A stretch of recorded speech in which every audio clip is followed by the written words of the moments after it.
A deadly secret the Soviet Union did everything in its power to hide from the entire world. You've heard of Chernobyl, but what we're about to show you today will change the way you see this disaster. Take the man who's still buried beneath that reactor to this day, or the firefighters who ended up in their coffins weighing less than 90 pounds, or children dancing down a Kiev avenue just 5 days after the explosion, while the officials' own families were already far from that place. There are 16 verified cases here from the moment of the explosion all the way to a drone strike in 2025. The most disturbing part was never just the explosion, it was everything that came after. Welcome back to another History in Focus video. Don't forget to subscribe and hit that like button so you don't miss videos like this one. Now, let's get into it.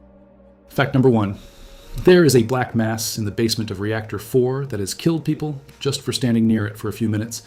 It was discovered in December of 1986, 8 months after the explosion, hidden in a maintenance corridor that is nearly impossible to reach. They named it the elephant's foot for its wrinkled texture, resembling thick leather. It is made of corium, a mixture of melted nuclear fuel, zirconium, sand, and concrete that flowed like lava and hardened as it cooled inside the building. When it was found, the mass was emitting between 8,000 and 10,000 roentgens per hour. For comparison, a lethal dose in humans is around 500 roentgens in total. Standing near it for 3 to 5 minutes was enough to kill anyone. The material was so hard that the first researchers could not even drill into it. The solution they came up with was to shoot it. A trained marksman fired armor-piercing rifle rounds just to break off a sample. Nobody could get close enough to photograph it properly. In the beginning, they pushed a camera on a cart up near the mass and shot from a distance. The most famous image of the elephant's foot did not appear until 1996, 10 years after the discovery. Artur Korneyev, the deputy director of the project overseeing the reactor shelter, walked into the dark room with an automatic camera and a flashlight to light the scene. The grainy photo, full of exposure spots, became the image the world associates with the disaster. Korneyev returned to that room dozens of times over the following years, always measuring radiation and locating new deposits of fuel scattered through the building. According to colleagues, he probably entered that corridor more times than anyone else in history. He kept working until his early 60s, when he was barred from continuing to visit the site. He died in 2022, according to later accounts, without ever having sought fame from any of it. The radiation from the mass has dropped considerably since 1986. In 1989, it still read 1,100 roentgens per hour. By 2000, it had come down to 700. By 2016, the meters registered about 100. But the elephant's foot did not become safer with time. It became dangerous in a different way. The block began to crack and crumble into fine dust, which spreads through the air of the building. Solid radiation you avoid by staying away. Radioactive dust you breathe in without even realizing it is there. Fact number 2. The city of Pripyat lived through 36 practically normal hours after one of the worst nuclear accidents in history happened just a few miles away. Reactor 4 exploded at 1:23 in the morning on April 26, 1986. The next day, a Saturday, people went to work, took their children to the park, did their shopping at the market. Nobody warned them about the danger. The evacuation did not begin until 2 in the afternoon that same day, more than 12 hours after the explosion, with radiation already spread across the city. The announcement read over the city's loudspeakers said the evacuation would be temporary. It asked people to bring documents, essential personal items, and some food for the next few hours. It recommended closing the windows, turning off electrical appliances and the water before leaving home. Not a word about radiation, about the real reason behind the order, about how long it would truly last. Residents had only a few hours to get organized before the buses arrived at the door of every building. About 49,360 people were removed from Pripyat that afternoon, including more than 17,000 children and 80 bedridden patients who had to be transported with extra care by medical teams. More than 1,200 buses were mobilized in a hurry from Kiev and the towns in the region just to handle the operation. The entire city, with nearly 50,000 residents, was emptied in a matter of hours that Sunday afternoon. Nobody knew, at that moment, that they were leaving home for the last time in their lives. 3 days. That was the phrase repeated by the officials who organized the departure, meant to prevent panic and keep people from trying to take furniture, pets, and everything they owned. Families left the table set, laundry on the line, toys scattered across the floors of the children's rooms. Nobody ever came back to live there after that day. The 3 days they promised turned into nearly 40 years of abandonment and are still counting to this day with no end date in sight. The very buses used in the evacuation became part of the problem. They sat parked for about half a day, some 7 to 9 miles from the radioactive cloud before being called into the operation, long enough to become contaminated. When they returned to Kiev after taking the residents away, they spread radiation through the Ukrainian capital itself. The 36 hours of silence did not affect only the people living near the reactor. It reached far more people than the Soviet government ever admitted. Fact number 3. The first firefighters to reach Reactor 4 received a dose of radiation so high that their own bodies became hazardous material. Lieutenant Vladimir Pravik led the initial squad, not knowing this was no ordinary fire. Vasily Ignatenko, from another shift, arrived shortly after.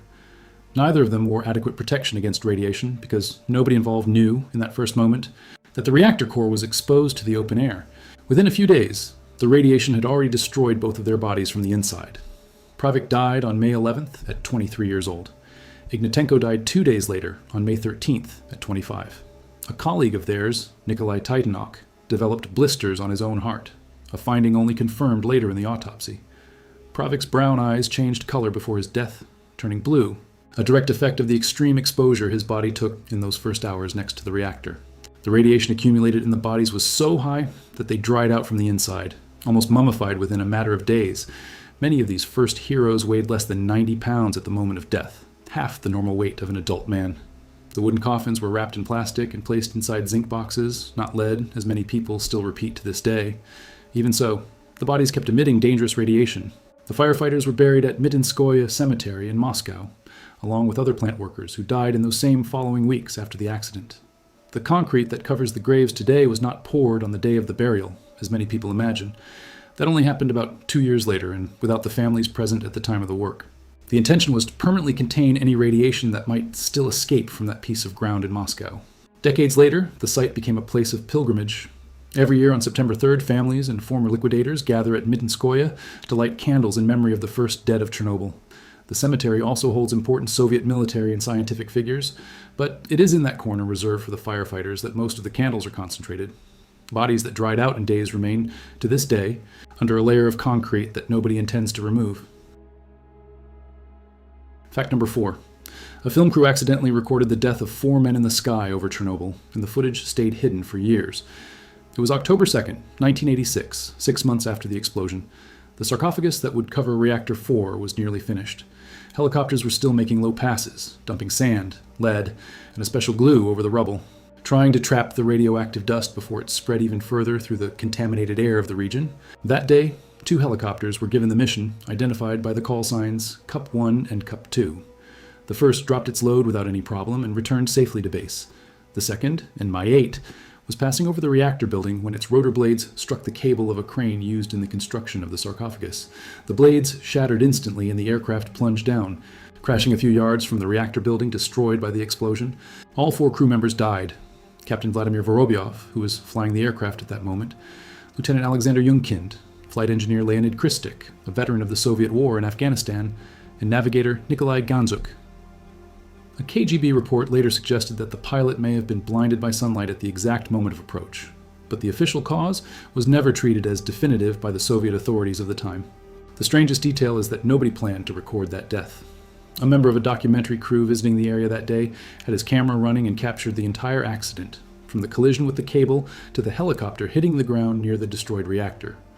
The recording had existed since 1986, but it stayed out of circulation for a good while, kept in archives that few people were authorized to access during that period. The footage did not circulate publicly until after the fall of the Soviet Union in the early 1990s. To this day, it is one of the few recordings that show, in real time, a death happening during the cleanup of Chernobyl. Thousands of people worked under extreme risk that year, but few deaths were captured on video the way the fall of that My 8 was, caught by chance, kept secret, and only revealed when there was no longer a government left to hide it. Fact number 5. Children danced in the streets of Kyiv beneath a radioactive cloud, and the Soviet government already knew it while organizing the event. It was May 1st, 1986, 5 days after the explosion of Reactor 4. The May Day parade on Khreshchatyk Avenue went ahead as if nothing had happened, with flags, flowers, and portraits of the Soviet leaders carried by an enormous crowd that filled the streets of the city center that holiday morning in the Ukrainian capital. Volodymyr Shcherbitsky, head of the Communist Party in Ukraine, asked to cancel the event given the real risk of radiation over the entire city. Moscow denied the request without much explanation. The local KGB chief even reported to his superiors that he had ensured adequate control of the celebrations, as if this were merely a matter of public safety and not of collective health. The final decision came from the top, ignoring the people who were physically closest to the real problem. One thing caught the attention of the people who took part in that parade in Kyiv that day. The official reviewing stands, where party authorities normally stood watching the groups pass by, were empty. Some of those same officials who ordered the event to go ahead as normal had already, days before or shortly after, moved their own children to safety on the Crimean Peninsula, far away from the cloud hanging over the Ukrainian capital. The numbers began to appear shortly after the parade. On May 3rd, 911 people were admitted to hospitals in Ukraine with symptoms of radiation exposure.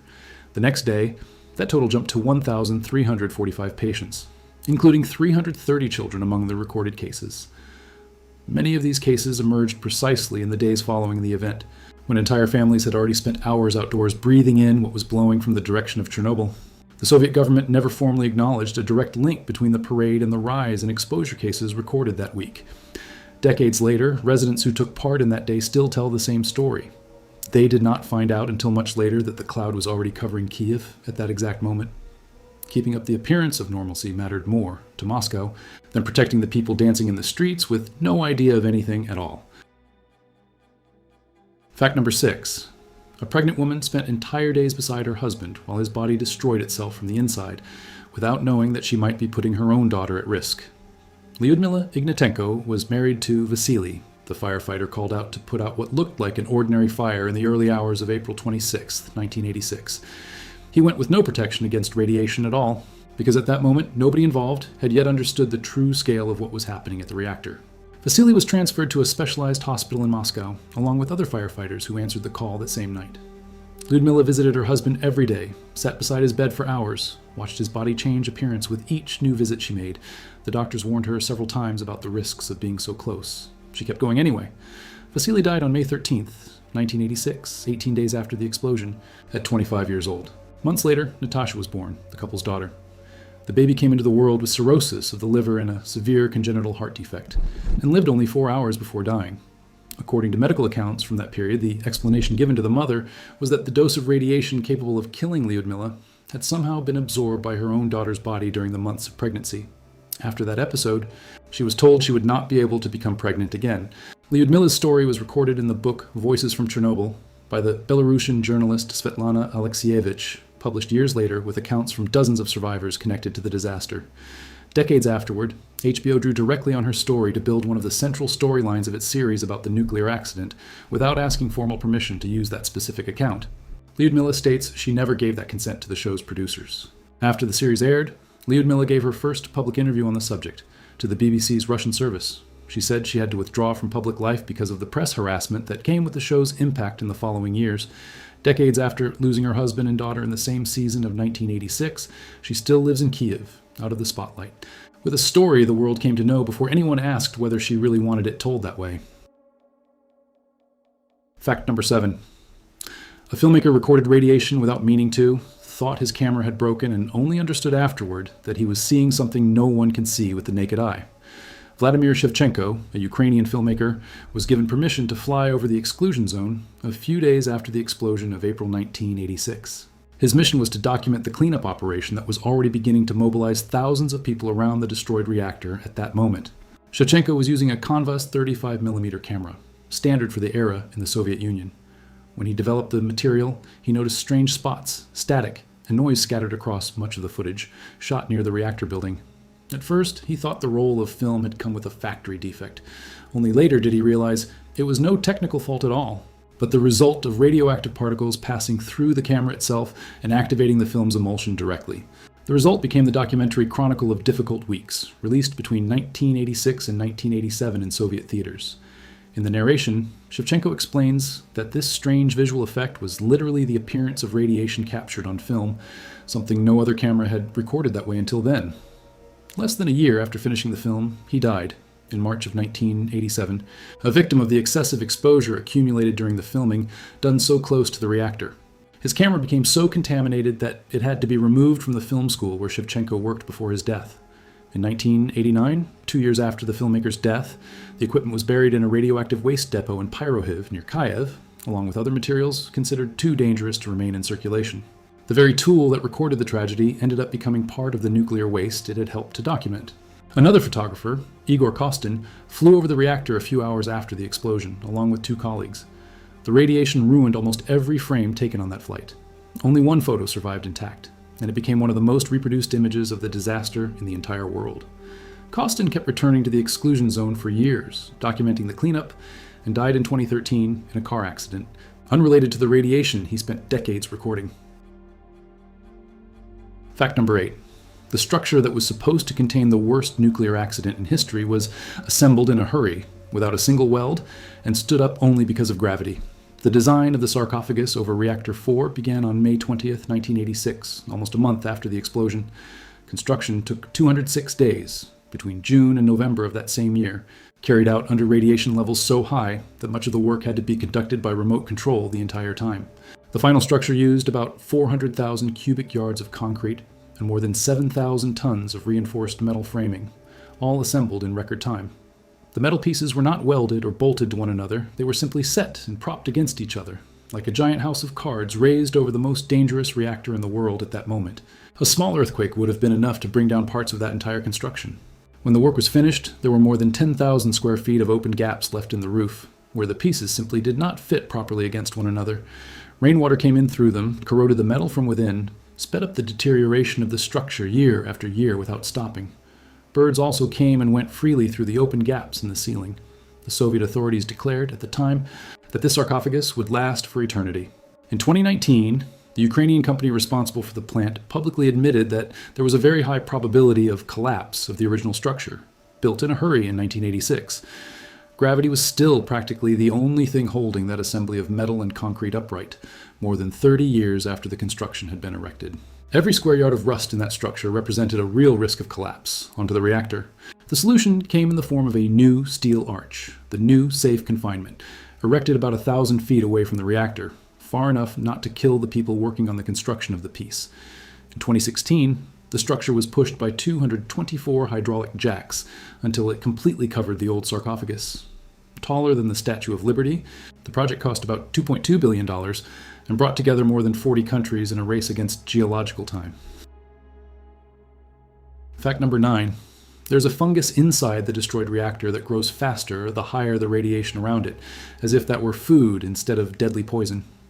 Researchers found colonies of Cladosporium sphaerospermum stuck to the interior walls of the most contaminated areas of the Reactor 4 building.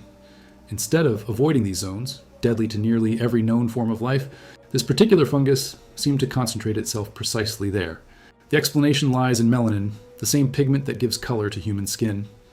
In the fungus, this substance appears to work in a completely different way. On contact with gamma radiation, it helps convert that energy into something the organism can use to grow faster. Scientists call this process radiosynthesis, in a direct comparison to the photosynthesis of plants, only using radiation in place of sunlight. Laboratory tests confirm that the fungus grows faster when exposed to high doses of radiation, the opposite of what happens with practically any other living organism studied by science to this day. While most forms of life simply die in this kind of hostile environment, Cladosporium sphaerospermum appears to thrive inside the reactor building itself, in one of the most hostile areas to life that exist on the entire planet. NASA took an interest in the finding and sent a sample of the fungus to the International Space Station in an experiment conducted between 2018 and 2019 aboard the station. Over the course of 30 days, the researchers measured the radiation beneath a thin layer of the organism, less than 2 millimeters thick in total. The results showed a reduction of a little over 2% in the radiation detected under that layer, compared to a control area with no fungus nearby. The number seems small, but the scientists involved consider it promising, because the fungus multiplies on its own and could, in theory, form increasingly thicker layers of protection over time. The idea is to use organisms like this as part of a shield against radiation on future long-duration space missions, perhaps even at permanent bases on Mars, where astronauts would be exposed to radiation levels far higher than the ones we receive here on Earth. Fact number 10. A plant worker remains buried beneath the reactor to this day, almost 40 years after the explosion, without ever having had a real funeral. Valery Kodymchuk, a pump operator on the night shift, was inside the building at the exact moment Reactor 4 exploded in the early hours of April 26, 1986. He was 35 years old. His body was never recovered from the rubble, probably destroyed by the sheer force of the initial explosion. Kodymchuk went into history as the first confirmed victim of the Chernobyl disaster. His body remains, to this day, buried somewhere under the remains of Reactor 4, covered by the sarcophagus built months after the original explosion. According to accounts from colleagues recorded by Svetlana Alexievich, the entire construction of the sarcophagus functioned in practice as a giant tomb raised over a single body that was never found after that night. There is a monument dedicated to Kodumchuk built into the structure of the plant itself between reactors 3 and 4, exactly at the spot where the control room he worked in that fatal night of April 1986 was located. A second memorial stands at Mitinskoye Cemetery in Moscow, even though his body was never actually there. In 2008, Ukrainian President Viktor Yushchenko posthumously awarded him the Order for Courage, 3rd class. His wife, Natalia Kodumchuk, visited the memorial in Moscow every year for more than 2 decades straight, until the Russian invasion interrupted those trips in 2022.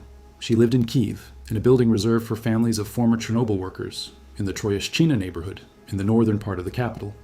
At that same address lived Oleksiy Onanenko, one of the engineers who helped prevent an even larger explosion at the plant, weeks after the original disaster of 1986. In the early hours of November 14th into the 15th, 2025, a Shahed drone struck that very same building in Kyiv during a large Russian attack on the Ukrainian capital that November night. Natalia, then 73 years old, suffered burns over 45% of her body and died in the hospital the day after the attack. Zelensky wrote that almost 4 decades after the original disaster. She had been killed in a new tragedy, caused once again by the Russian Kremlin. Fact number 11. Soldiers were ordered to kill the dogs and cats left behind in the evacuees' homes, but some animals survived in hiding and produced a population that exists to this day. After the evacuation of Pripyat in April of 1986, the Soviet Ministry of the Interior organized squads to put down the abandoned domestic animals across the entire zone. The fear was that they would spread a radioactive contamination outside the area the government had sealed off. Thousands of dogs and cats were killed in those first weeks after the mass evacuation of the entire region. Even so, some managed to escape the culling squads, hide in the forests around the plant, and survive away from direct contact with human beings. Decades later, a population of more than 500 dogs still lives free inside and around the exclusion zone, spread among the plant, the city of Chernobyl, and the nearby surroundings. In 2023, a study published in the journal Science Advances analyzed the DNA of 302 of these dogs, collected in 3 different regions of the exclusion zone. The researchers confirmed that the animals form populations genetically distinct from one another and different from any other canine population ever studied anywhere in the world until then. The research reinforced the hypothesis that these dogs descend from the few animals that escaped the original culling. The study identified 15 distinct families among the dogs analyzed, with the largest of them spread across every collection point within the entire radioactive zone. This shows that the animals migrate between the plant and the neighboring city, crossing considerable distances despite the contamination of the soil they pass over. Dogs from the city of Chernobyl showed genetic heritage from Boxer and Rottweiler, while those from Slavutich leaned more toward Labrador Retriever. An important caveat came shortly after this first study. More recent research found no clear evidence that the radiation itself caused this genetic difference between the dog populations analyzed. The most likely explanation is simply geographic isolation over several generations, with no direct contact with other canine populations from outside the zone. Radioactive or not, that piece of ground created a natural genetic laboratory that nobody ever planned. Fact number 12. An entire species of tree frog changed color inside the exclusion zone, and it was not by chance nor by sudden mutation. The eastern tree frog, scientifically called Hyla orientalis, normally has a light green or slightly brownish coloring. Inside the most contaminated area around Chernobyl, researchers began to notice specimens that were almost completely black, a shocking contrast with the typical color of the species anywhere else. In 2022, a study published in the journal Evolutionary Applications, conducted by biologists Pablo Barraco and German Orizaola, investigated the real reason behind this color change. The explanation is not what most people imagine at first. It is not a matter of individual frogs producing more melanin over the course of their own lives because of the radiation they received. The real mechanism is far more interesting and involves several generations of the same species over entire decades. Frogs with darker skin already existed before the accident happened, only as a minority within the normal population of the entire species. The extra melanin these individuals carried appears to have offered some protection against the effects of the radiation released in 1986. As a result, these darker frogs survived in greater numbers in that first critical moment, while the lighter-colored ones were gradually eliminated by the extreme environmental pressure of the zone. Over more than 10 generations since the original accident, this advantage kept accumulating generation after generation within the population. Today, inside the exclusion zone, The dark-skinned frogs completely dominate the population of the species, while outside the contaminated area, the light coloring remains the most common among the same animals. It is a rare and well-documented case of natural selection, happening fast enough to be measured within a single human lifetime. Fact number 13. About 1,200 people returned on their own to live inside the radioactive zone, and a good many of them were elderly people who chose to risk their health rather than live far from home. After the evacuation of 1986, many residents were taken to apartments in Kyiv and other Ukrainian cities. Some of these people, mostly older women, decided to return months or years later, slipping past the guards and going under barbed wire fences. The Ukrainian authorities, in the end, let these residents stay without much resistance. The reasoning was simple. They were elderly people. They would probably die within a few years anyway, and keeping them from returning to the land where they had lived their entire lives seemed crueler than the risk of the radiation itself. Today, about 100 of these women remain scattered across isolated villages inside the exclusion zone. Director Holly Morris documented this community in the film The Babushkas of Chernobyl, released in 2015 after years of following these women closely. According to accounts she collected over the course of her research, there is a recurring observation among researchers and local residents. These women who return to the zone seem, generally speaking, to live longer than the neighbors who accepted resettlement in apartments in Ukraine's big cities. Morris is clear about the limits of this observation, and does not hide it in any interview about the film. There is no formal scientific study proving this difference in life expectancy between the two groups of people. It is a perception based on accounts accumulated over decades of direct contact with these isolated communities. The hypothesis she raises is that the bond with one's homeland may have some protective effect on the mental health of these older people. Hanna Zavorotnya, who declared herself the informal mayor of a village with only 8 residents inside the exclusion zone, summed up her logic in a phrase repeated in several interviews over the years. Radiation did not scare her, hunger did. Many of these women had already survived the famine caused by Stalin in the 1930s and the Nazi occupation during the Second World War. To them, the invisible contamination seemed a lesser danger than the ones they had faced before in life. Fact number 14. Nearly 400 miners dug an entire tunnel beneath the most dangerous reactor on the planet, working in extreme heat for weeks on end, and the finished work was never actually used. In the first weeks after the explosion, Soviet scientists feared that the melted core of Reactor 4 would burn through the concrete slab beneath it and reach the region's water table, contaminating rivers that supplied water to millions of people. The proposed solution was to install a heat exchanger beneath the entire reactor, capable of cooling the concrete before the melted material could break through that protective layer. To do that, it was necessary to excavate a tunnel about 450 feet long beneath the whole structure. The Soviet Minister of Coal went personally to the Tula region to recruit experienced miners, accustomed to working in difficult underground excavation conditions. The miners worked in 16 shifts of 3 hours each, taking turns without pause in the excavation process, day and night, until they completed the entire tunnel in a record time of just a few weeks. The conditions inside that cramped space were brutal: extreme heat, poor ventilation, and the certainty that they were digging right beneath a nuclear reactor still active and dangerous at that moment. Even so, they finished the work quickly, driven by a real sense of collective urgency.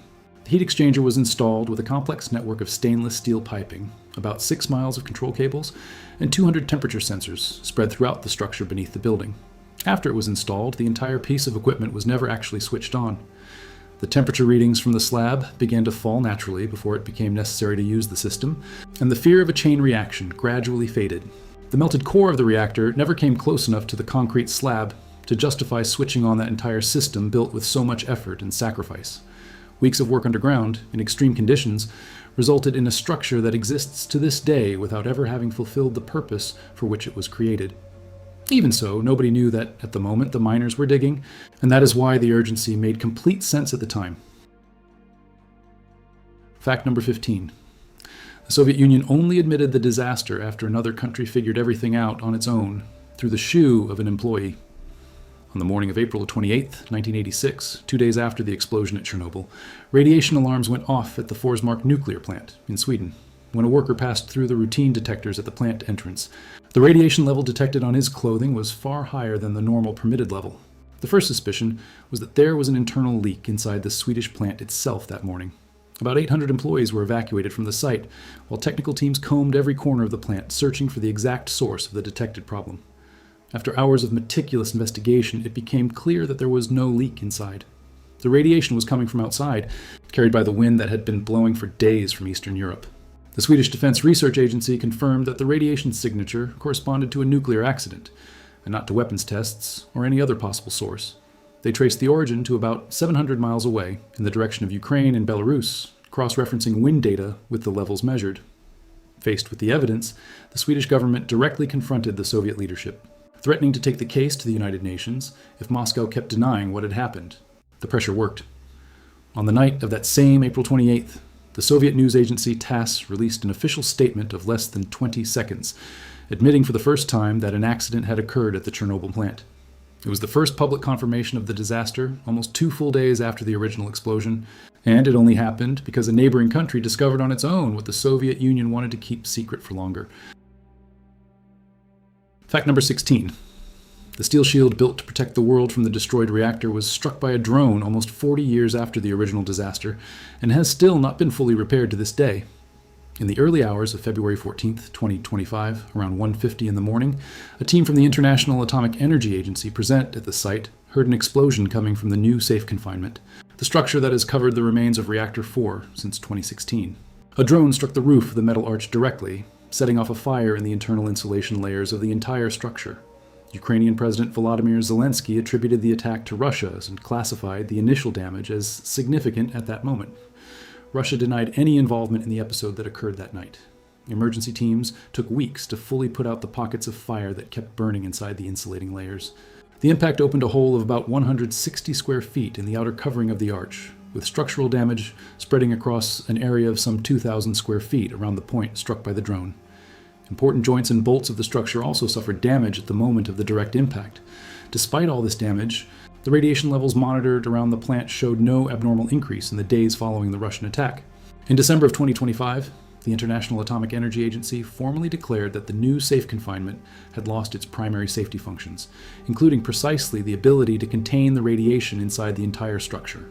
The same construction designed in 2016 to last a full 100 years began operating compromised after less than 10 years of actual use since the final installation over the remains of the destroyed reactor. The director of the plant stated in December of 2025 that full repairs could take 3 to 4 years to restore the structure's basic safety functions. Experts from the International Atomic Energy Agency acknowledged that it might never be possible to give the arch back its original designed protective capacity. Almost 40 years after the explosion, Chernobyl remains a problem with no set date to end for good.